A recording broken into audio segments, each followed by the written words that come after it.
Había un proverbio medieval que decía, el invierno se come lo que el verano hace crecer.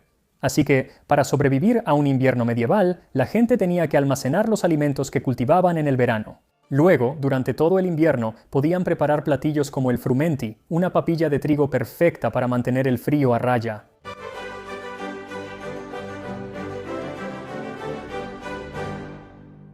El fermenti es uno de esos platillos que habrían comido todos los miembros de la sociedad, desde un siervo hasta un monje o el propio rey. Dicho esto, definitivamente había diferencias entre la versión que se servía a un campesino y la que se ofrecía en un banquete real. Ahora, ambos habrían sido una especie de papilla de trigo o a veces de cebada mezclada con huevo y leche, pero en algunas de las recetas más refinadas encuentras muchas especias o incluso azúcar. Otras recetas podrían incluir caldo de venado o incluso pedir que el platillo se sirva acompañado de carne de venado. Incluso hay una receta en forma de curry de Inglaterra que pide que el frumenti se sirva junto con marsopa, definitivamente un platillo reservado para la realeza. Pero no me preocupa cómo los miembros de la realeza sobrevivirán al invierno. Confío en que estarán bien. Me preocupa más cómo habría comido la gente común.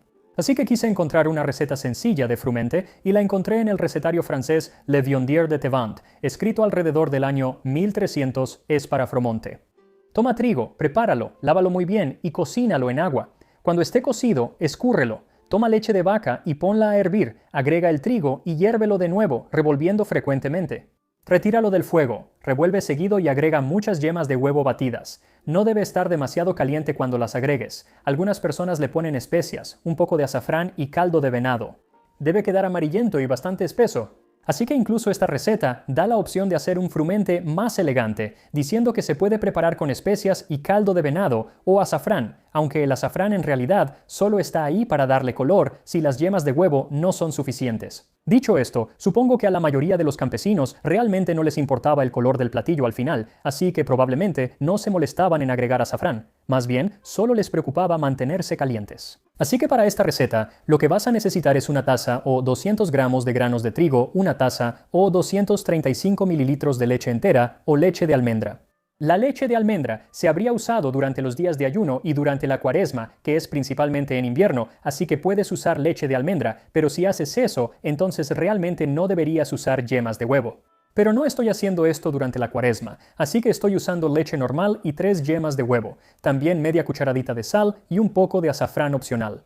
Ahora, la receta francesa en realidad no menciona la sal, pero era algo que se usaba comúnmente en esa época, y se menciona en una receta maravillosa de 1430 junto con el azúcar, y lo que más me gusta de esa receta es que está contada como un poema. Dale color con azafrán y ponle suficiente sal, y sírvelo, señor, en la comida. Puedes espolvorearlo con azúcar cande si se sirve en la casa de un gran señor. Toma azúcar morena para los hombres más humildes, ten cuidado con eso, porque se quema. Así que aquí nuevamente dice que si se está preparando para un gran señor, puedes añadir un poco de azúcar o incluso azúcar morena, que es solo una versión menos refinada del azúcar si se va a servir a hombres más humildes o a alguien con menos riqueza. Pero yo no voy a usar nada, pero si quieres endulzarlo, puedes hacerlo. Seguirá siendo históricamente correcto. Así que primero enjuaga el trigo y luego escúrrelo. Luego pon a hervir 1 litro de agua y agrega el trigo. Deja que vuelva a hervir, luego reduce el fuego a fuego lento, tapa la olla y déjalo cocer a fuego lento durante otros 30 minutos o hasta que esté bien suave. Para este momento, la mayor parte del agua ya debería haberse absorbido y la que no, la puedes escurrir. Ahora, algunas recetas, como la que lleva marsopa, te indican que agregues las yemas de huevo a la leche antes de calentarla. Ahora, puedes agregarlas después, como dice esta receta, pero corres el riesgo de que se cuajen o básicamente se revuelvan y termines con huevos revueltos. Eso no es bueno, así que si quieres evitar eso, deberías agregar las yemas de huevo a la leche ahora mismo. Solo bátelas y agrégalas a la leche junto con la sal. Además, si quieres agregar un poco de azafrán molido para que tenga más color, puedes hacerlo ahora. De cualquier manera, viértelo en una olla pequeña y ponla a fuego bajo, y poco a poco llévala a hervir a fuego lento. De nuevo, no quieres terminar con huevos revueltos, así que asegúrate de calentar lentamente.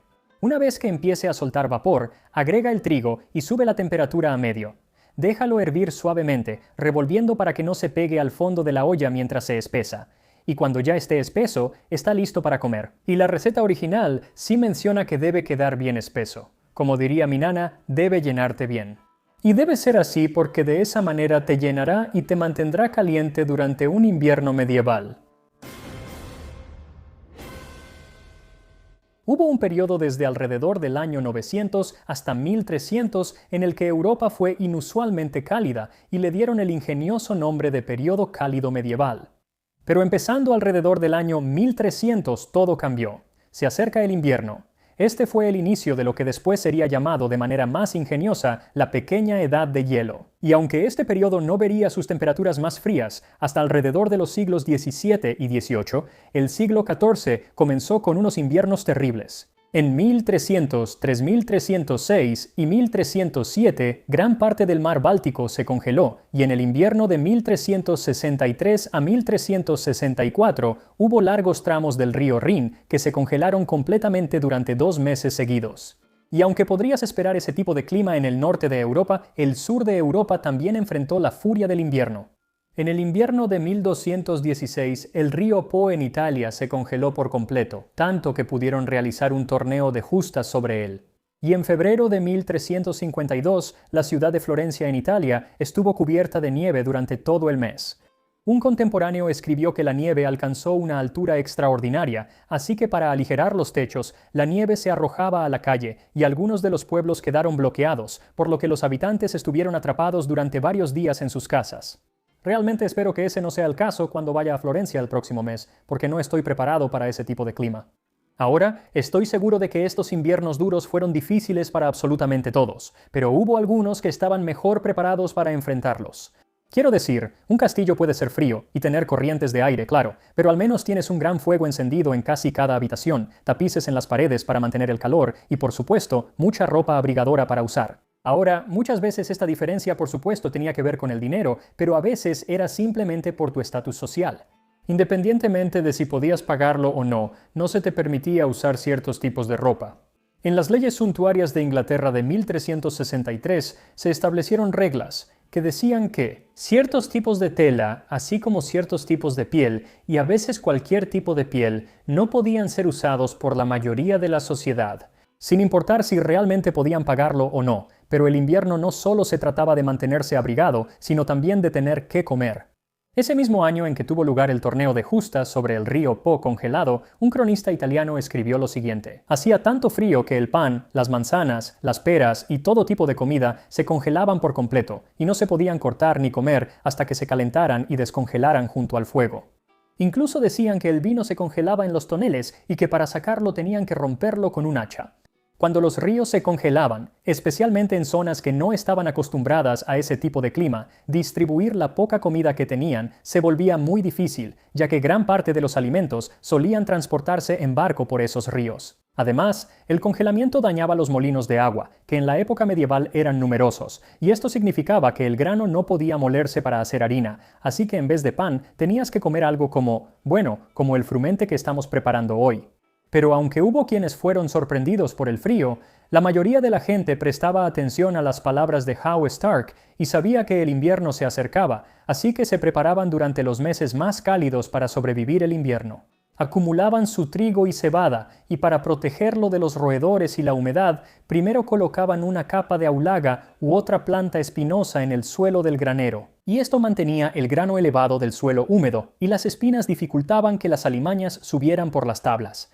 Ahora, cuando se trataba de carne, prácticamente no comías nada fresco. El verano y el otoño eran la época para engordar al ganado y luego, en noviembre, era momento de sacrificarlos. Para muchas personas, la festividad de San Martín el 11 de noviembre era uno de los últimos grandes banquetes del año que incluía carne de res fresca. Una vez que todos estaban satisfechos, todo lo demás se guardaba para el invierno, y aquí es donde realmente se preparaban muy bien, porque prácticamente todas las partes del animal podían conservarse.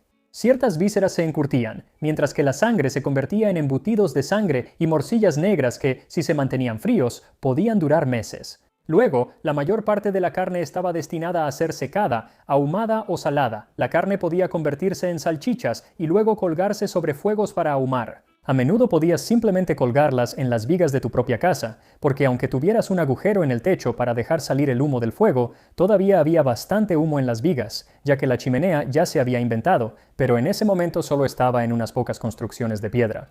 Así que el techo estaba prácticamente lleno de humo, lo cual era perfecto para ahumar salchichas. Genial, pero la mayor parte de la carne estaba destinada a ser curada en salmuera o salada. O bien curaban la carne en salmuera o, además de eso, la empacaban bien apretada en sal y la almacenaban durante meses o a veces incluso más tiempo.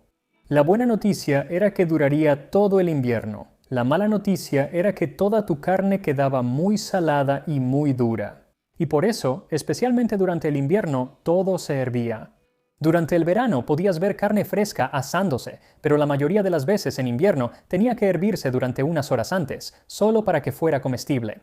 No era raro, incluso durante el verano, hervir la carne antes de asarla porque a la Europa medieval simplemente le encantaba hervir la comida, carne hervida. Ahora, algunas vacas, junto con algunas cabras y ovejas, se reservaban para tener más vacas, cabras y ovejas el siguiente año, además de proveer a la casa de leche, mantequilla y queso. La mantequilla y el queso eran una excelente manera de conservar la leche, pero de nuevo, en esta época tanto la mantequilla como el queso habrían estado muy salados. Sin embargo, la mayoría de los animales eran sacrificados en noviembre, aunque había dos que recibían un mes de prórroga, los gansos y los cerdos. Esto se debía a que, una vez que llegaba el otoño, ya no tenías que alimentarlos. En su lugar, se les permitía atiborrarse de gusanos y bellotas hasta diciembre. Pero cuando llegaba diciembre, ellos también estaban destinados al matadero. Por eso en muchos calendarios del periodo medieval, diciembre incluye imágenes de cerdos siendo sacrificados. La carne de cerdo era muy importante para la mayoría de las personas para sobrevivir el invierno, porque francamente, la mayoría de la gente no tenía acceso a vacas porque eran muy caras. Los cerdos, por otro lado, la mayoría de las personas podían permitirse criar al menos unos cuantos. Pero mantenerlos durante el invierno, bueno, esa era otra historia porque cada cerdo era solo otra boca que alimentar, así que la mayoría estaban destinados a convertirse en carne salada o tocino antes de Navidad. Pero, ¿qué hay del pescado?, te preguntarás. Seguramente cualquiera podría ir a pescar algo en un arroyo o estanque durante el invierno, ¿verdad? Pues no. En muchos lugares, al campesino común en realidad se le prohibía pescar sin importar la época del año. Si vivías en las tierras de un señor, y prácticamente todos vivían en las tierras de un señor, porque así funcionaba el feudalismo, entonces dependía de ese señor si te permitía pescar en sus estanques, ríos y arroyos, y la gran mayoría decía que no. Hubo unas cuantas propiedades durante la Edad Media que sí permitían a sus arrendatarios pescar libremente en sus arroyos y cosas así, pero eso era la excepción y no la regla. Ahora, si por casualidad vivías cerca del océano, bueno, eso por lo general sí estaba permitido, pero pescar en el océano durante el invierno era bastante peligroso, principalmente por el clima. Pero el hecho de que no consiguieras pescado fresco durante el invierno no significa que no tuvieras pescado, porque al igual que la carne, podías tener pescado conservado. El arenque, por ejemplo, a menudo se salaba o se encurtía y podía conservarse durante el invierno y venderse a quienes vivían tierra adentro. Y luego estaban los infames bacalaos secos, que normalmente se hacían de bacalao. El bacalao seco no se salaba, sino que se secaba y curaba en un proceso de fermentación. Este pescado podía durar años y años, pero era tan duro y seco que tenía que ser golpeado con un mazo, algo parecido al galleta dura. Luego, una vez que se ablandaba, normalmente tenía que hervirse, al igual que la carne salada, durante mucho tiempo solo para que fuera comestible. En el libro de Marjorie Kemp, de principios del siglo XV, ella cuenta una historia de Jesús que se le aparece y le dice: «Serás comida y roída por la gente del mundo, como cualquier rata roe el pescado seco. Hija, porque eres tan dócil a mi voluntad, y te aferras tanto a mí como la piel del pescado seco se pega a las manos de un hombre cuando se hierve». Encantador. Realmente pinta una imagen. Aunque en realidad tengo muchas ganas de probar el pescado seco y quiero prepararlo yo mismo. Requiere mucha planificación, pero tal vez ese sea un proyecto a largo plazo para el canal. Ahora, sobrevivir a un invierno durante la Edad Media significaba principalmente una dieta de alimentos secos y conservados, pero había algunos alimentos frescos o al menos no conservados que podías comer. Cosas como castañas, nueces, almendras y avellanas se comían típicamente durante todo el invierno y eran especialmente importantes durante la Cuaresma. Este periodo de 40 días durante el invierno significaba una abstinencia total de carne, huevos y lácteos. Ahora, la parte de la carne no era tan difícil, porque mucha gente ya se había comido casi toda su carne para cuando llegaba el martes de carnaval. Pero los lácteos eran un poco más difíciles porque la leche se usaba en muchos platillos y para cocinar mucho durante ese periodo. Así que tenían que hacer leche de almendra o leche de avellana, y en realidad se hacen casi de la misma manera que se hacen hoy en día. Algunas se hacían con agua, pero muchas veces, en lugar de agua, se hacían con cerveza o vino. Otro alimento fresco que podrías comer sería una fruta o verdura fresca de vez en cuando. La mayoría, por supuesto, ya habría desaparecido hace mucho tiempo o estaría tan seca que apenas quedaría algo de ella. Pero cosas como las manzanas y las peras a menudo podían durar hasta el frío de febrero, y verduras como el repollo y los puerros se cultivaban y cosechaban comúnmente incluso durante los meses más nevados. Luego estaban los rábanos, que según el erudito del siglo III, Bartholomeus Anglicus, o Bartolomé el Inglés, eran los más importantes para comer durante el invierno. Verás, la medicina todavía se basaba en la idea de los 4 humores, que se mantenían en equilibrio en parte comiendo alimentos designados como calientes, fríos, húmedos y secos. Bueno, los estragos del invierno, que se consideraba húmedo y frío, podían combatirse con un alimento caliente y seco, que era como se consideraban los rábanos. El calor arde en la materia grasa de la raíz. En invierno es un reservorio de calor y se reúne con otro y se multiplica. Así que para sobrevivir a un invierno medieval, todo se trataba de la preparación, de reunir suficiente comida para poder pasar esos meses más fríos, porque la mayoría de la gente no tenía la capacidad de comprar mucha comida. Pero si vivías en una ciudad o incluso en un pueblo grande, quizá no tenías el espacio para almacenar toda esa comida o siquiera para cultivarla, así que ibas a tener que comprar tu comida y eso te iba a costar. Excepto por esos pocos productos con control de precios del gobierno, es decir, la cerveza y el pan, todos los demás precios de los alimentos subían durante el invierno. Por ejemplo, si resultaba que tenías que viajar y pasar la noche en una posada, tendrías que pagar no solo por tu propia comida, sino también por la del caballo en el que llegaste, suponiendo que no ibas a pie. Bueno, en la década de 1340 en Inglaterra, estabular a tu caballo por la noche y alimentarlo costaba alrededor de 1,5 peniques durante el verano y 3,5 peniques durante el invierno. Y no solo subían los precios de la comida durante el invierno, sino que tu salario en realidad disminuía. El invierno significaba que había menos horas de luz en el día, y esto implicaba que tu salario diario se reducía.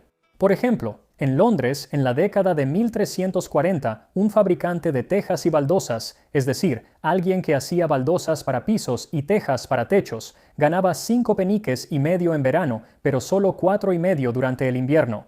Así que, entre el aumento de los precios y la reducción del salario, el habitante promedio de la ciudad durante ese periodo podía gastar más del 70% de sus ingresos solo en comida. Y hay una cita maravillosa de Bartolomé el Inglés sobre esto. En realidad, habla sobre plantas y otras cosas que crecen, pero también aplica a tus ahorros. Él dice que todas las cosas que vivieron y brotaron gracias al beneficio del verano se marchitan y mueren por la dura crueldad del invierno.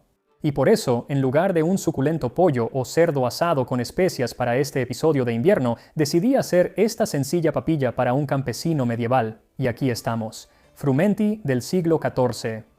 Así que sí tiene ese tono amarillento que la verdad me encanta, y podrías haberlo hecho aún más amarillo con más azafrán o más yemas de huevo. Aquí vamos.